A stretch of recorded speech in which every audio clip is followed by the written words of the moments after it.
Good evening and welcome to Hot Edition on 3FM 92.7. This bulletin is live from our studio here at Adesanwe Kanda in Accra. I am Martin Asiedu-Dartey. Coming up this evening, Supreme Court cites Ghana's major political parties for disregard of the rule of law after they failed to file their statement of case in high-profile constitutional case challenging their internal electoral systems. We'll delve into the specifics in a moment. Also coming up tonight, Global Fund Ghana calls for vigilance as it wades into the rejected bilateral health agreement with the United States over citizens' health data concerns. And later, sigh of relief for Blekusu and other communities as President John Mahama gives strongest indication of completion of the sea defense wall. Details of all of these and more, plus business and sports are the tail end of the show, coming your way for the next 1 hour. Before that, though, let's bring you the news summaries with Nura Mohammed. Hello, Nura. Hello, Martin. First in the summaries. Commuters were left stranded on the Tema-Accra motorway after a shortage of commercial buses disrupted transport services along one of the country's busiest corridors. The disruption followed heavy rainfall in the early hours of Wednesday, April 29, 2026, which worsened travel conditions for both motorists and passengers. Sections of the motorway deteriorated after the downpour, with potholes and weakened surfaces contributing to vehicle breakdowns and severe traffic congestion. Some drivers were forced to slow down significantly or stop altogether as conditions worsened. Commuters said they were unable to secure transport and had no option but to return home, while others reported delays that disrupted work schedules and daily activities. Also in the summaries, Maxwell Kofi Juma, former managing director of Jihok Distilleries Company Limited, has been arrested by the Economic and Organized Crime Office, YOCO. The arrest followed a raid on his private residence in Kumasi last week. Sources at YOCO indicate that he was picked up on Tuesday, 28th April 2026, and is currently in the custody of the agency. Individuals familiar with the developments say the arrest is part of a wider investigation into suspected breaches of public financial management protocols, with investigators seeking to establish how some official resources were administered under his leadership at Jihok. Meanwhile, the management of the University of Cape Coast UCC has expressed profound shock and sorrow following the untimely deaths of two members of its academic community, Dr. Kwabna Koforobuo Ajiman and his teaching assistant, Mr. Peter Amuedu-Asma. According to a statement issued on Tuesday, April 29, both individuals tragically lost their lives in a motor accident on the Cape Coast Accra Highway at Third Ridge, a calamity that has sent waves of grief through the university and its wider community. Dr. Ajman and Mr. Amuedu-Asma were involved in a fatal crash that occurred on the morning of Tuesday, April 28, leaving both men deceased at the scene. The circumstances surrounding the accident remain under investigation, but the loss has left the university community reeling. And finally, the Electricity Company of Ghana, ECG, has assured the public that ongoing power outages affecting parts of the country are temporary and form part of efforts to stabilize the national electricity grid. The General Manager for External Communications at ECG, Charles Ni Aiku, said the current situation remains fluid as engineers continue repair and restoration works on critical infrastructure within the power system. Speaking on Wednesday, April 29, he explained that the ongoing interventions, including the restoration of a unit at the Akosombo Hydroelectric Dam, are contributing to intermittent outages across parts of the country. That'll be all for the summaries. Over to you, Martin. Thank you very much, Nura, for those summaries. Let's settle for the details of the stories now. We're starting from the courts. And the Supreme Court today expressed its displeasure at Ghana's major political parties over delays in a high-profile constitutional case challenging their internal electoral systems. The court described the failure by some parties to file key documents as a disregard for the rule of law. The case was brought by three prominent statespersons. They are Professor Kwabena Frimpong Boateng, Dr. Nyaho Tamaklo, and Dr. Christian Amakunuama. They are asking the court to declare as unconstitutional the delegate-based system used by the parties to select presidential and parliamentary candidates. And they go on to say that So in court today, all three plaintiffs were present. The Convention People's Party was represented by its legal counsel. Lawyers for the New Patriotic Party and the National Democratic Congress were also in court, but no party executives appeared. It further emerged that aside the CPP, the other defendant parties had failed to file their statement of case. This drew criticism from the bench, with the court describing the development as disrespectful and inconsistent with adherence to due process. The Supreme Court has now granted the defaulting parties 14 days to file their statement of case, warning that proceedings must move forward in line with the law. Speaking after the hearing, lawyer for the applicants, Oliver Baka-Vomawo, said that the case is about deepening internal democracy within political parties and ensuring broader participation in leadership selection. Thank you. First of all, we are grateful to the court for fixing the matter for today. We are grateful. First of all, we are grateful that the court gave audience to our clients in this matter. As you are aware, the substance of our client's case is that our political parties must be organized democratically. And what that means is that every member in good standing of those parties must have a say in the choice of who becomes flag bearer or becomes parliamentary candidate in those parties. We think that that aligns with the constitutional ethos that every person must be able to participate fairly within the processes that establishes a democracy. Now, the court's direction was to the defendants in the matter, which is the New Patriotic Party, the National Democratic Congress, the Convention People's Party, and the Attorney General, directing them within 14 days to file their responses to an action that was filed on the 26th of January. We are grateful for the court's benevolence. Usually the court will proceed without them, but I think that they themselves appreciate the court's grace in allowing them time to be able to file their responses to this. Justice Tanko, for instance, I'll tell you what, before we entered court, the Deputy Attorney General was telling me that this case has the potential to be the biggest case that has happened in the life of the Fourth Republic, and I tend to agree. And we're hoping that the other parties also recognize the history-making nature of the case that has been put before the court. Certainly, it seems from the demeanor of the court that the court appreciates the constitutional issues that have been raised in this matter. And we trust that the parties themselves would attend and show the same level of seriousness to the matter. So what next after the parties comply with a 2 weeks period, 14 days given to them? So by the natural processes of the matter, once they have filed the arguments, together the parties must come and generate what we call the memorandum of issues, which are what are the specific questions we are putting to the court for the court to answer. And then the court will give a date for us to be able to appear. And I must say as well that, even in terms of the nature of the composition of the plaintiffs that have come before the court, I certainly, I'm humbled by the different personalities themselves. These are persons who have served this republic at great length and are concerned about the future and the health of our democracy, and have taken this action in spiritedness. And I think that we want all the public to support and also be interested in the matter. Somebody who asks, NDC. And that is Oliver Baka-Vomawo, who is lawyer for the plaintiffs in this case. And I mentioned the names of the plaintiffs being Professor Kwabena Frimpong-Boateng, Dr. Nyaho Tamaklo, and Dr. Christina Mwakunyama. And so they have gone to court. The NDC, the NPP, and the CPP had their lawyers in court, but the party executives themselves failed to appear and had also the grace period they had to file their statement of case had also elapsed. So they've been given another 14 days period. Hopefully they will be able to work within that time frame. But let's try and get some legal understanding of what all this means. Austin Braku Powers is a private legal practitioner and has joined us on the phone for a quick conversation on this. Mr. Braku Powers, good evening. Thank you for joining us. Good evening, Martin. I hope you are doing well. Very well, thank you. What would your understanding be of this case? That the plaintiffs and their lawyers want that every member of every political party, or at least the three parties, so far as you're a card-bearing member in good standing, you should be allowed to select, like the flag bearer, for instance. Is that your understanding of what they are pushing in court?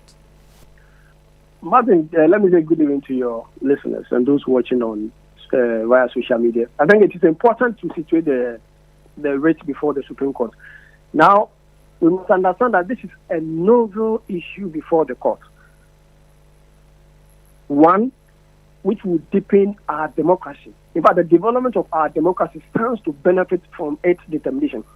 Now, when you look at the rate, they are asking for direct electoral process. It means that they are presidential candidates as well as members of parliament should be elected directly by all card-bearing members. So they are calling for more like direct democracy, the kind that was practiced in ancient times. But the question is, the question we need to ask ourselves is whether or not our current dispensation, democratic dispensation, will support that kind of argument. It is a matter for the Supreme Court to determine. Martin. But they are asking that all members should be allowed to vote, unlike the current system where a few delegates or a few select delegates have the power to decide who represents them in parliament as well as who get to head the government of the day. They believe that it is in direct contradiction to the ethics and the ethos as well as the spirit and the letters of the Constitution.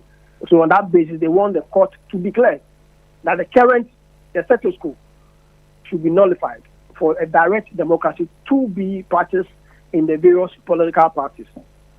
So this is what they are just clearly asking the court to do for them, to strike out or to nullify or to declare as unconstitutional the current indirect or delegate-based system being practiced by our major political parties, and ask for the process to be now opened up to all delegates or all card-bearing members of political parties of good standing to participate in the process. Is it a fair argument? I think it is one that the determination of which will help in shaping our democracy. So we are yearning for what the Supreme Court or the laws will say in regard to this matter.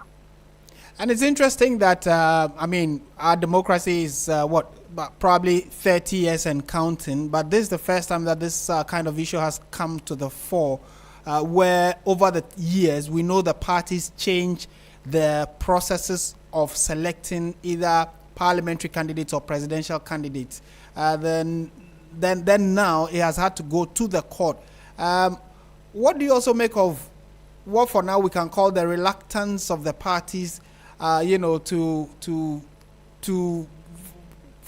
appear in court, or at least to the lack of interest in this case, because this is not the first time that they've not been present in court, to the extent that even the period they were given to file their statement of case had elapsed, and they've also been given another grace period. Is it that they know that it might go against them, especially the wallets of the parties, or they are just not interested? What do you make of this?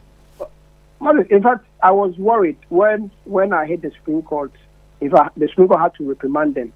Because, in fact, let's be honest, when the Prof and his colleagues filed the writ, many, and some leading members of these three political parties, they thought this was, it was a joke.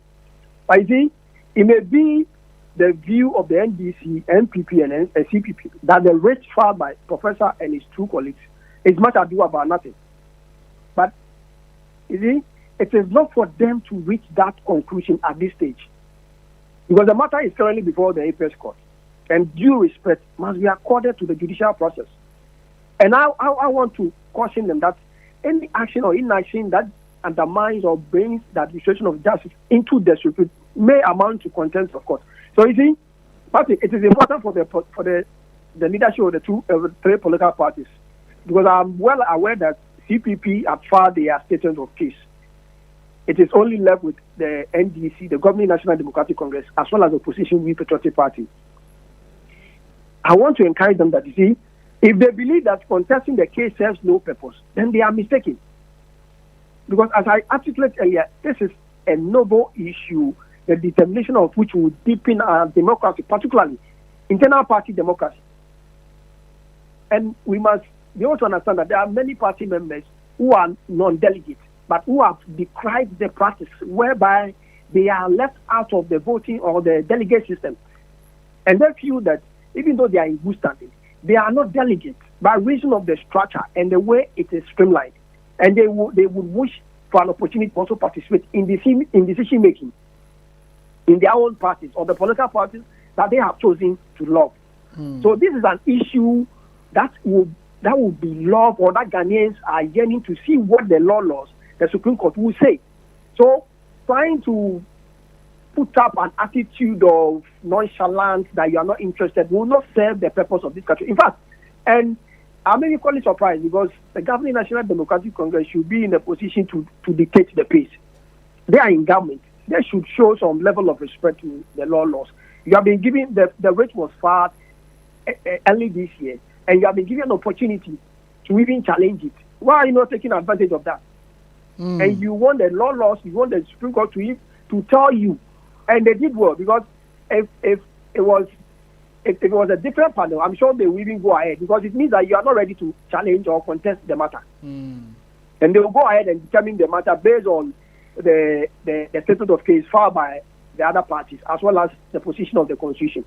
So I think they need to contest this case. If they consider the case baseless, the proper course is to respond to the writ or instruct their lawyers to challenge the plaintiff's argument in court. In fact, if you have issues with the matter of the writ and you think it is baseless, challenge it in court.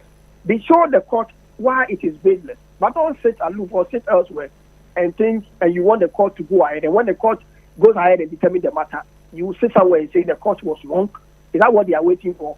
I think, Martin, I will encourage the parties to take advantage of the 14-day opportunity the Supreme Court has afforded them to file their statement of case as ordered. This will help them and will help all Ghanaians. And this will be my advice to all the two political parties, particularly because it is on record that the CPP has responded, but the two dominant political parties, MPP and DC, have yet to do so, and this is not encouraging. So they have this opportunity. They must show some level of respect. In fact, we are talking about the Supreme Court, not any other court, Supreme Court, the highest court of the land. And you have a case before them, a case that borders on your internal party democracy, and you are not interested in that. That is so discouraging and surprising. They should put up some level of attitude that will encourage or engender some confidence in Ghanaians that indeed they are interested about the democracy of this country. Right. But putting up this attitude does not help at all. Right. And finally, before you take leave of us, what are the probable outcomes if they still fail to work within this 14-day grace period? But it's obvious, because the thing is that the court of competent jurisdiction cannot force you to contest a matter if you are not interested in doing that. In fact, the Supreme Court, the panel that had today was diligent. I can say that they were magnanimous to even have granted them an opportunity. That shows their level of magnanimity, because nobody can force you to contest a matter. In fact, you can decide to come or you can decide not to come. But you see, this borders on internal party democracy and our democracy as a whole. And we are talking about political parties that are seeking the opportunity to lead this country. If they will put up this attitude before the Supreme Court, that is something that Ghanaians should be thinking about. Is this an attitude we want to encourage on the part of people who are seeking to lead us, leaders?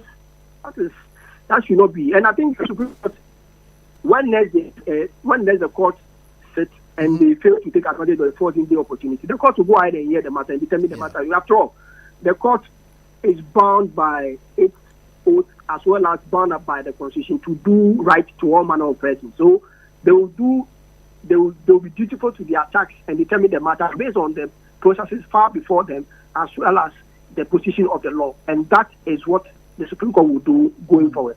Okay. Mr. Braku Powers, thank you so much for your time as always. Thank you. He is a private legal practitioner and helping us have a better understanding of what the case in the Supreme Court means, which is the three senior state citizens who have dragged the NDC, the NPP, and the CPP to court, primarily challenging the way or the systems they have to select parliamentary and presidential candidates. You would know that it's just a handful of party people that have the power to select candidates. But it looks as though this, according to the case filed, or the three gentlemen or the three statesmen who have sent this to the Supreme Court, they say that they believe the process should be a lot broader and allow every party member in good standing to participate in the process. So it has thrown up quite an issue, a conversation. Our political processes have grown, still maturing, but then it looks as though some of these fixes need to be considered strongly. And the fact that the parties did not turn up in court, that in itself, like you heard Austin Braco Powers allude to, that in itself is a disrespect of the rule of law. Let's get some political perspective to it as well from the legal one. Dr. Jonathan Asiedu-Dartey is a political science analyst, has joined us for a quick chat. He's also the executive director of the Africa Institute. Unfortunately, we have lost him, but he's the executive director of the Institute of Strategic Studies, Africa Institute of Strategic Studies, to help us understand politically how could this change Ghana's political activism or activities when it comes to our political systems. What should the posturing of the political parties be, most especially because of how they've been selecting their leadership in the last few years? It looks as though this may have to change or could change depending on the final outcome of the case. So we are waiting for the 14 days to see whether the NDC, the NPP, and the CPP will follow through with the filing of their statement of case. Dr. Jonathan Asiedu-Dartey has joined us now. Like I indicated, he's the political science analyst and executive director, Africa Institute of Strategic Studies. Doc, good evening. Thank you for your time. Good evening, Martin. What are the immediate issues of understanding you have about this case? The average Ghanaian will be thinking, is it that they want every good card-bearing member or party member in good standing to be able to vote to elect MPs, parliamentary candidates and flag bearers? Is that how you understand this? Well, if I'm to hazard a guess, as far as these venerable state persons are concerned, obviously they are looking at the narrow nature, the lack of proper representation with respect to those who lead the party, especially the flag bearership, and that they also want to curb this issue of corruption, as it were, because it's as if those who pay and those who receive are becoming braver and braver by the day. It's as if there is nothing wrong with it. It is being normalized. It has become the order of the day. So these are the two main drivers upon which these three venerable, statesmen went to the Supreme Court. And that's the more reason why it is quite surprising that we did not have full representation, in terms of executives as far as the NPP and the NDC are concerned. It appears that with this particular issue, it's like the venerable elders are pulling in the NDC when their matter is not on the front burner, but they are using the MPP and then using the NDC as a scapegoat with all of this. But here is the case. You have a problem with the MPP representation as far as delegate system is concerned. And as I said earlier on, all what they are trying to curb is the fact that the representation is too narrow. It allows those with deep pockets, as it were, to control their affairs. When in actual fact, the generality of the populace may not like that person. And so, if the generality of the populace are made to take part in the process, obviously the issue of corruption could easily be nipped in the bud. If not, it could easily be reduced. And that is how I feel is the motivation of the plaintiffs. So what kind of impact would this have on our political systems or electoral systems? As in, if it does happen that the court rules in favor of these three states persons, does that mean... Martin, your line has been breaking. Is that what kind of impact would what? What impact will the final outcome have on our political systems? It's dependent on how the case goes, whether it goes in favor of the plaintiffs. If it does go in their favor, what does that mean for us? Well, what that means is the fact that we are going to have a situation where the delegate system is going to be expanded. Maybe is going to be expanded, yes. And then, of course, corruption as far as delegate system is concerned will equally be nipped in the bud. But in reality, it's like the political parties are just like associations. They conduct, they take part, and then they win elections and they run affairs of the country. They are nothing beyond associations. And associations are equally guided by rules and regulations, and they have a constitution. So if the association, what they do is not an affront to the national constitution, especially political parties, then you cannot hold them by the scruff of the neck that they should rescind and do things the way you want it. Now, one, for example, in ancient Greece, for example, one poet was reported to have revealed the secret of a secret court. When he was sent to the court, he said that they accused him of that. He said, "I'm not a member of that particular, court. So how would I have been able to reveal their secret?" And he was acquitted. So if you juxtapose that to what is happening currently, if you see yourself as members of that association, i.e. the political party or parties, then you must conform to their rules and regulations. If you are not able to do so, then you wouldn't have to see yourself as a bona fide member of the party. You can decide to leave. So it is just like freedom of association, and then you can have the opportunity to join or not to join. So if you look at it from that perspective, I think that the Supreme Court may equally have a lot of issues on their hand to deal with. If what they are doing is not in contravention or it does not contravene the national constitution, I think it will equally be hard. Maybe we can have a 50-50 something of sort, because what they have sent the plaintiffs, the relief they are seeking, they are noble reliefs, and that in itself will help, solve this situation of delegates who have become monsters, right, depleting the resources of those who are contesting. And when those who are contesting get the opportunity to run the affairs of this country, your guess is as good as mine. They will inflate contract prices, and that will increase the cost of those projects, and that will affect the coffers of the state. I.e., you have to go and borrow, and you will be having this cyclical borrowing and then debt overhangs. So you need to look at it from that protracted or trajectory. Other than that, you think that some people are seeking their own personal, interest. And I hope I cannot prejudice the case or go ahead of myself and I'll be caught with the issue of contempt. And if it goes their way, as you are suggesting, maybe it could bring some reforms. But still, yes, it could bring some reforms. But it is still the case that if you are not a member of a particular association, it's like you want to pee inside when you are outside. So I think that is how I'm looking at it. I believe that maybe it could be a 50-50 affair. And if it is ruled according to your question, then we are going to see some reforms.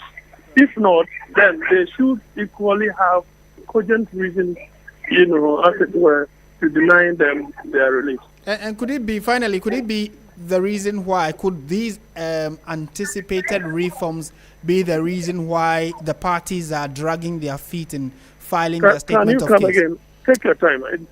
Sometimes the line breaks. Okay, I am asking that could this potential outcome where reforms could happen, could that be the reason why the parties seem to be dragging their feet in filing their statement of case, for instance? Yes, certainly. Because it's like if they don't take part and the rulings come, while you as plaintiffs, how will you see to the implementation of those reforms when you are not a party, you are not a stakeholder within the party? Yes, if they are not able to do that, sometimes the implementation of a ruling is much more important than just the ruling itself. Because if the Supreme Court gives you a relief that is impractical in terms of implementation, it becomes theoretical. It's much ado about nothing. And how would the Supreme Court cite them for contempt? I don't know. And it is definitely going to be, something difficult for them to navigate. At the end of the day, maybe the Supreme Court may want to go, on the path of least resistance. And that could be, as it were, some narrow reforms here and there so that it becomes a win-win situation. Because what the venerable, statesmen are asking for, they are noble ideals. Right. That as a nation, if you really want to move forward in terms of our fight against corruption, in terms of the true representation of the people. You see, situations where people buy their way through to get power, it does not reflect the true representation of the people. And a case in point is what happened in the Ashanti region before the 2024 election. The premise of the MPP. It happened that the delegates voted for people that the ordinary voters or electorate did not like. So what they said as part of the research that I did, well, if you have given them fridges, television, and other things, you must equally bring us ours if you want us to go and vote. Other than that, they are not going to vote. Apart from that, we wanted this person and you guys voted for this person. Well, then you people should go ahead and vote for those people to go and win. And so obviously it brought apathy and it affected, the course of the NPP. And today, the rest they say it is they are in opposition big time. And so I think that the idea of true representation of the people is as equally as important as curbing the corruption trend that we see when it comes to the delegate, system of voting. Doc, thank you so much for your time. Thank you, Martin. Dr. Jonathan Asiedu-Dartey is a political science analyst and also a lecturer at UCC and the executive director of the Africa Institute of Strategic Studies.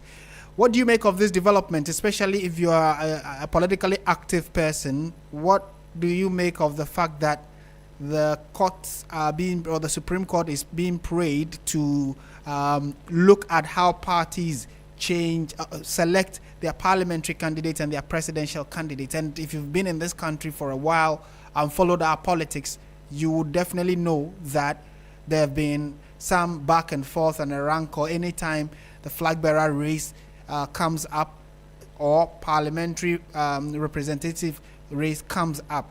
They want more people so that then the few who are the delegates do not pick and choose or demand money before they elect who will represent them in parliament. So your thoughts are welcome. We are live on 3FM 92.7. We are streaming on Facebook as well. On Facebook, just look for 3FM 92.7. And then also on YouTube, same thing. Look for 92.7 and you can be a part of the broader conversation. When we return, we'll take you to some other stories. Key amongst them will be Ghana's decision to back out of a deal which sought to bring in the fact that our data, the country's data on health, would have to be submitted to the United States of America, a condition Ghana says is a no-no. Stay with us. We have more of that and more in a moment.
Still listening to 3FM 92.7. We're going on to some other stories we have for you this evening. And before we delve into the health story, just an update on former Chief Justice of the Republic, Gertrude Isaba-Tokono. Now, the Supreme Court has adjourned 4 suits challenging the removal of the former Chief Justice. The Apex Court raised concerns about the absence of parties and compliance with court processes. The case, a suit by Justice Tokono herself, as well as separate actions by Old Tafo Member of Parliament Vincent Ekosafua, private citizen Theodore Atta Korte, and the Center for Citizenship, Constitutional and Electoral Systems are all contesting the constitutionality of the process that led to her removal in September of 2025. At the hearing today, a 7-member panel of the Supreme Court presided over by Justice Isifu Imoro Tanko Amadu noted that the repeated absence of parties across the case was not helping.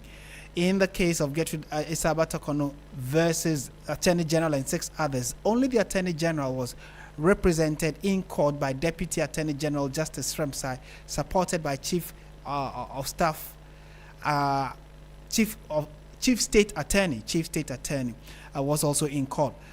So that's just by way of update on the Gertrude Isaba-Tokono's case, the former Chief Justice of the Republic. Let's turn our attention to health now. The World Health Organization's Africa Regional Representative, Dr. Mohamed Yakubu Janabi, has entreated African countries to read the document of every bilateral agreement well before signing it in the interest of their respective countries.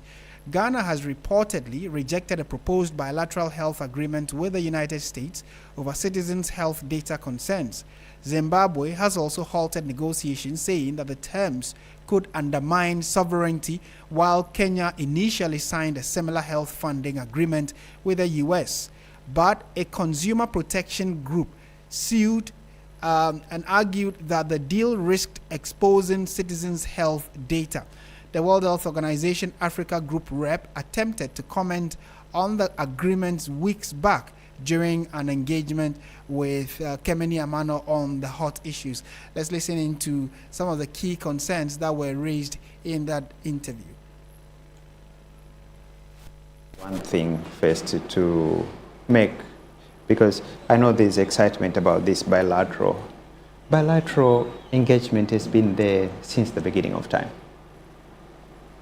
In many areas, whether be it medical, be it health, it has been there. My stand is for countries to see what are we having on the table with organizations like WHO, what are our priorities, and my only thing I can say, because these are independent sovereign countries, WHO will never go and tell you don't sign. Actually, we are not involved at all. The thing which we can say, just read the MOU. But practically speaking, especially in countries where issues have been raised about aspects of the agreement, for instance, in Kenya, there's a matter in court about the data transfer, right, and the data rights of the people, and the transfer of pathogen, and for some people not getting a reverse benefit, right? Practically speaking, if country A, member of the WHO, signs an agreement with a bilateral agreement with the US, there is pathogen to be sent. Do I send it to the WHO? I send it to my bilateral agreement. Do you see that conflict coming up in the future? Madam, I am a regional director of WHO, but my background, I'm a scientist, a clinical researcher, and I've been an administrator, and I've been advisor to head of states. I will come back, when I come back to Ghana one day, I will comment on this. And why am I saying this? I have not seen the MOU, so I don't want to speculate. And so you heard the World Health Organization African representative or Africa regional representative in that interview with Kemeni Amana. Let's engage the chairman of the Global Fund for Ghana Consortium Mechanism, Ernest Oting Amoabing. Mr. Oting Amoabing, good evening. Thank you for joining us.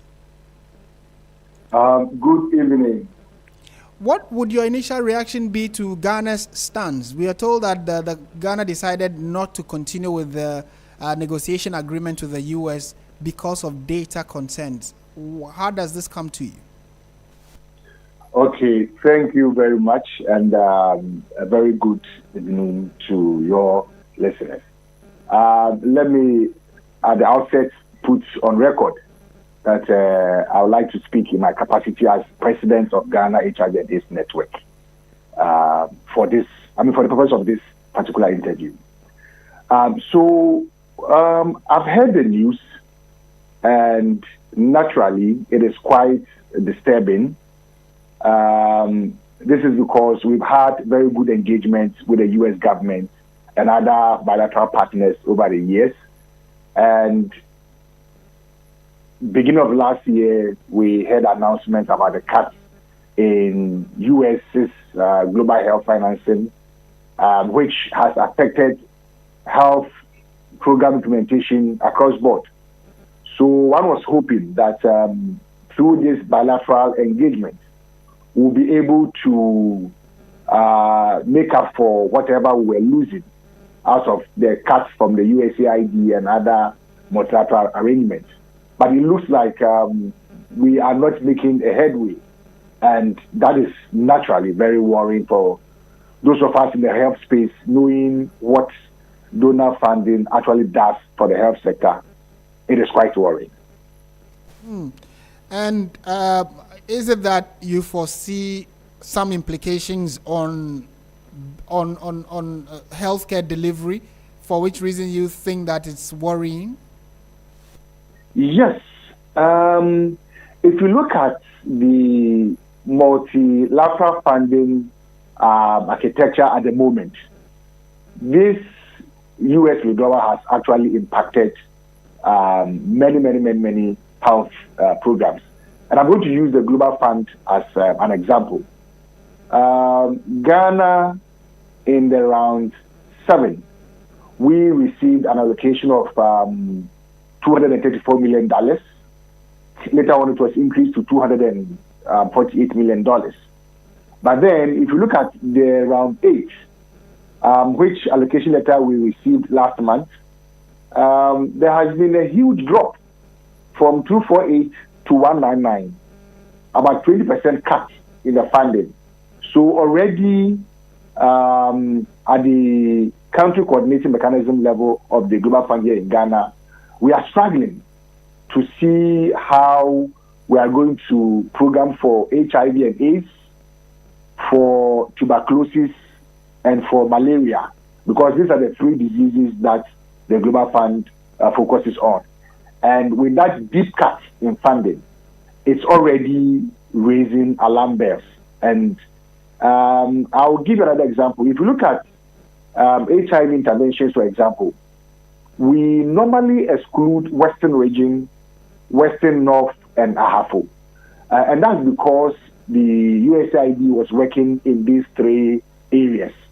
But since the cuts in funding last year and the withdrawal of USAID, we are now struggling to reorganize implementation in these 3 regions. It means government needs to find the money so that we can redesign its implementation of HIV and AIDS interventions in these 3 regions. And as you may have heard in the news last year, it has affected the distribution of health commodities across the country, because some of the companies that were helping us were U.S. funded.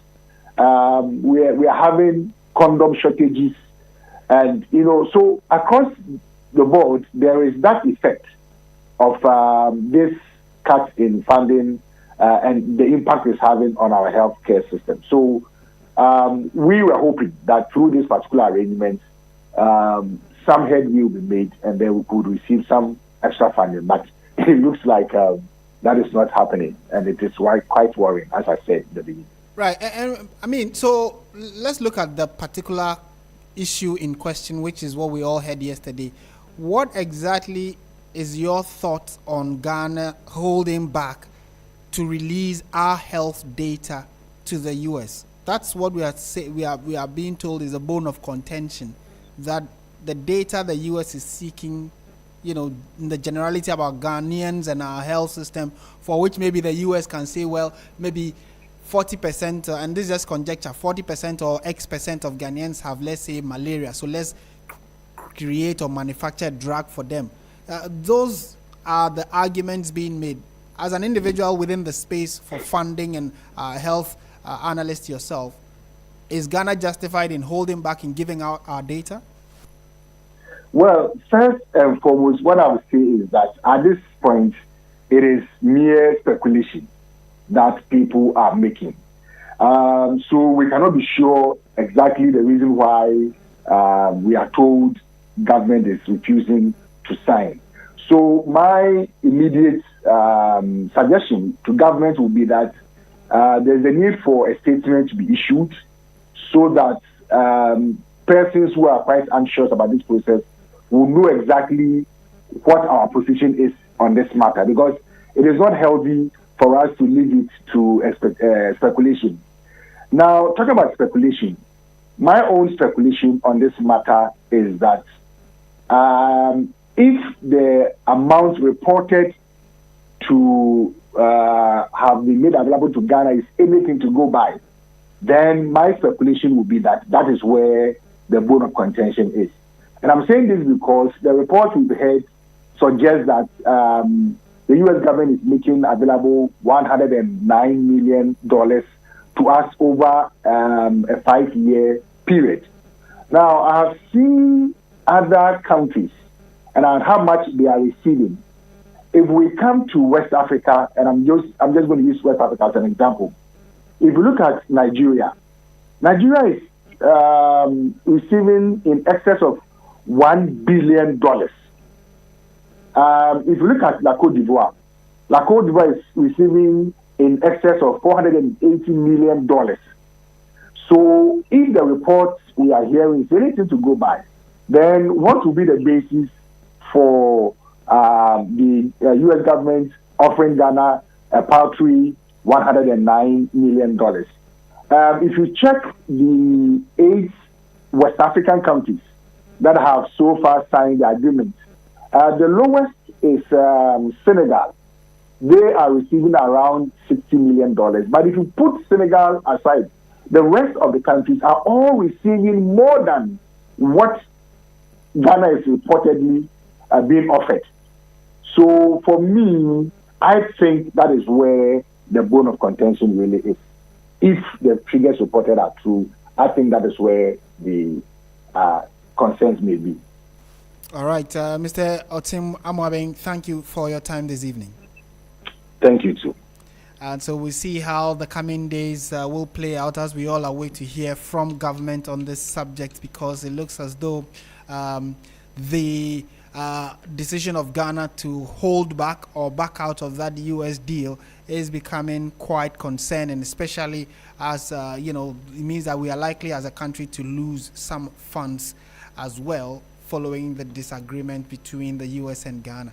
It's still very fresh. We'll update you when we do get further updates on it. Two more stories this evening. President John Dramani Mahama says construction works under the West Africa Coastal Areas project are expected to begin soon, assuring residents that efforts are being made to speed up work to address ongoing coastal erosion challenges in parts of the Volta region. Speaking during a visit to affected coastal communities, he said that the project had experienced delays in 2024 due to the election period, but has since resumed. The Waka project, supported by the World Bank with a funding envelope of $150 million, is designed to protect vulnerable sections of Ghana's coastline, stretching through areas including Ketu South and parts of Angloga. Planned interventions include the construction of sea defense structures, installation of groins to reduce wave impact, and ecosystem-based measures. Much to the surprise of many, these projects are likely to take place anytime soon, as the president has promised. Let's listen to him when he toured the area to ascertain for himself how the citizens living along the coast have been surviving. happen with the sea breaking through. And so today we decided to come and take a look at what is happening. All this area is part of a project area that is called WACA, and it's a World Bank project. We already have done some work ourselves. Earlier when I was president, we did the Kleotoko sea defense, all that area. Before that, Rawlings government had done the Kita sea defense, and then we also did Blekusu 1, and then Blekusu 2 is currently ongoing. The rest of the coast is supposed to be covered by the World Bank $150 million WACA project, and that includes this area all the way to Ketu South and parts of Angloga. And so as the minister told you, there's going to be sea defense, and there are also going to be groins built into the sea to break the currents, the strong waves, so that it will come back to the coast in a very gentle manner. There will also be planting of coconut trees on the beaches in order to stabilize the soil. They would also help with planting of mangroves in the estuary to defend the land against the sea's encroachment. The project stalled for a while in 2024, mainly because of the elections. And then when we came, we continued it. And so I'm happy to announce that the feasibility study is finished. They are at the design stage. After the design stage, they'll do the procurement. That is the actual construction of the WACA project. And so I'm sure that very soon, we'll try and speed it up. Very soon, you'll see that work will start on your coastal area. We try to repurpose some of the World Bank projects, but as the minister said, we protected the 150 million that is meant for the WACA project. So your money is safe, and the project is going to go on.